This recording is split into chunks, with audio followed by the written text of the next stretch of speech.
സെയ്തിന് എന്തിനാണ് അവനെ കാണുന്നില്ലല്ലോടാ. ദാ വരുന്നു. അലി മാറടാ, ഞാൻ നടുക്കിയിരിക്കാം. സെയ്തിന് തൽക്കാലം ബാക്കി കയറ്. ഓ ശരി, ഞാൻ വരുന്നില്ല. എടാ സെയ്തിരി, നടുക്കിയിരുന്നോ? വാ. ഇല്ല, നിങ്ങൾ പൊക്കോ.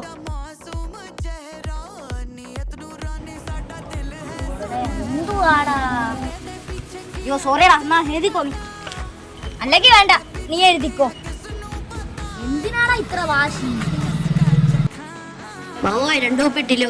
കിലോയാ? നീ എന്റെ അടുത്ത് ചോദിച്ചാ എന്താണോ? പിന്നെ നീ പറ. 2 കിലോ. അതല്ലേ ഞാനും പറഞ്ഞ. അരി ഒന്ന് വന്നേടാ, ഒരു കാര്യം പറയാനുണ്ട്. സെതിലി നീ എവിടെ പോന്ന്? നമ്മളൊന്നും ആർക്കും വേണ്ട.